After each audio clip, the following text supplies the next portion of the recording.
Hi everyone, and welcome to a new series of videos where we're talking about how to set up checkpoints and a sort of similar save game system inside your own games. So checkpointing, what we mean by this is that the player is making progress through the same level, they reach a certain location and it will store their progress. So if they were to die, they would respawn back at that location. So let's start by taking a look at how this actually fundamentally works via player starts. Let's jump in. So for the purpose of this tutorial, I've made a very simple level. Okay, nothing fancy. And we've got a player start here for the player's starting position and their third-person character. So throughout the course of these videos, we'll be talking a lot more about the player start and how it works, along with the game mode, to help determine where the player should spawn. So by default, if you would put another player start in, it would randomly pick which player start to spawn in. We're going to override that behavior and put in our own logic to spawn it in at the correct checkpoint. But first of all, let's create checkpoints.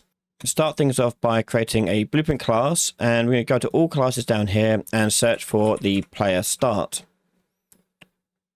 Like that. And we'll call this BP checkpoint. So what we've done here, we've extended into a new class here, a child of the player start node. And if I open it up, you'll see it's got the player start stuff on it, as well as the information such as the player start tag. More on that in a moment because that's super important. Now for this to be triggered by the player, we do need to have on here some sort of box collision or a collision of some kind. So let's have a little box collision and we'll just give it a basic setup here. We'll do that as 100. Let's do that as 300. And this one as 100. There we go. It doesn't matter too much because you often rescale it when you put it into your game. So let's say I want this to be my first checkpoint here. We drag our checkpoint out and we turn it around to face the right way. And at the moment, we're just focusing on where the capsule is. That's where the player is going to respawn when they come back into the game. So we're just going to put that into the right place. So let's say I actually want to line them up in front of the ramp here. Okay, which, you know, fine. But what I want to be careful of is the box collision is not extending across the whole gap here. So I go to the details panel, select the box, and I can shift that part along on its own or scale it or whatever I need to do. So there's my box there for my checkpoint. Now, when I go through this checkpoint, I want it to record that checkpoint somewhere. And what I'm going to do is I'm going to record it into the player controller. So let's go into our player controller. And we're going to have a variable in here called checkpoint. And that's going to be a string. And the purpose of this is we're going to create a function on here to do set checkpoint. And we're going to drag that in and connect it up to our function. Whilst we're here, we might also set up a get checkpoint, as it could be useful when you're making functions to create sort of making variables to create functions that manage them. So we just plug this one into here and we'll make this one pure like so. And if you are working in a team, you may find it more beneficial to click on the checkpoint variable itself and make that private, so you can only access the variable via these functions. This handy little thing makes it easy to avoid any mistakes, like very simple mistakes to make. So there we go. There's our variable setup. So let's go back to our checkpoint actor. And we're going to do on actor begin overlap. Oh, sorry, not back there to begin overlap. So box here, add event for begin overlap for the component. The reason why is because actor begin overlap doesn't exist on player start nodes. It only exists on actual actors. So we have to use the components overlap event here. So I'll take the other actor. I'm going to check to see if it's equal to the player character. Like so. And put that into a branch. If that's true, that means I want to get the controller for my player character here. So I'm going to drag out get controller and cast to our particular controller. third person controller. And we should now be able to do the set checkpoint function on our character controller. The checkpoint value, that is going to be coming from the player start tag. So player starts have a player start tag. This is how you identify which one to spawn at. So we're just going to right click and search for that variable, get player start tag. And we're going to just drag it into the checkpoint there, and it'll convert itself to a string for you. And that's it. That's all we've got to do on here. We're going to close that. And I can now set that player start tag by selecting the checkpoint and naming the player start tag over here, whatever I want to call it. Now, I would recommend if you're doing a linear level and it's sequential, I would give them numbers. So this is checkpoint 1, for example. The reason why is because if it's sequential, we can make sure we can't trigger previous checkpoints by walking backwards in the level. We only want to take the latest one. And that's an easy way to doing that is if you set it as numbers. If you don't set it as numbers and you're doing something a bit more freeform and non-linear, it doesn't really matter. You can do whatever you like in here. Okay. Now, I'm also going to go ahead and go to my starting one, and the player start tag for that one, I'll put it at 0. So 0, 1, and then if I have another one over here, which I will do, I'll put another one over here. Put that checkpoint there. I'm going to turn that around like that. And click on the box.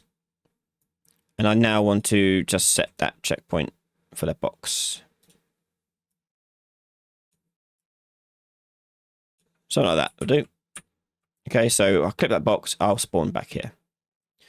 Okay, so how do we respawn? That is all handled in the game mode. So let's go over to the game mode. So in your game mode, you have the ability to restart the player at a player start. Okay, so this is what we'll be calling when we die, or when I do the debug in a second. We'll be calling this node. And what this does is it needs to find the start spot. Okay, so we do a find player start for that. And that's a function that's built into the game mode. The thing is, though, the incoming name will be blank when it first loads up the game. And when it's blank, it'll just pick one at random, which we don't want. We want to be specific about which one it chooses. And after that, we want it to pick the correct one based upon when we actually do tell it to respawn. So what I'm going to do is quickly override my find player start. So I'm going to go to override and do find player start. And I want to keep the existing behavior. So I'm going to go add call to parent function with one slight difference. Is I'll take that off. There you go. Is after we plug in player name, that is the incoming name. So if the incoming name here is empty,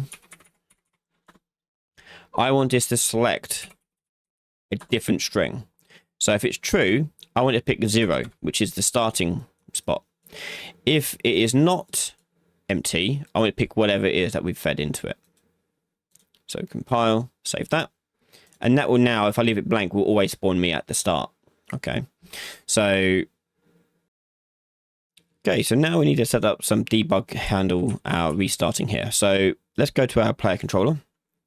And we'll create a new function here called respawn character. And on respawn character, I need to get the game mode.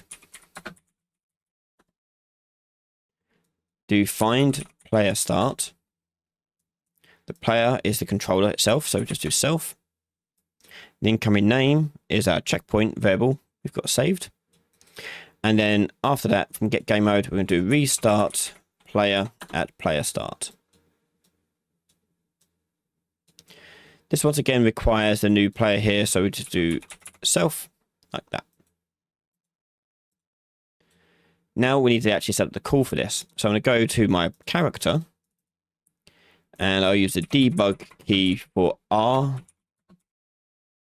for respawn. And in here, we're going to get controller,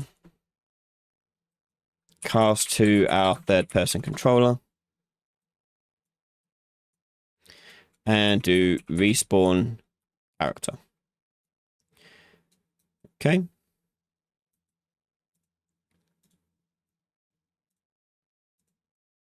So if I go to test this, we'll notice something. And I go through the checkpoint, like that, hit R, I don't really go anywhere. I just stay where I am. Yeah. What's going wrong? Well, the issue is that you need to unpossess your character that you currently are controlling. So on debug key R, once we've got the third person controller reference, we want to just promote that to a variable.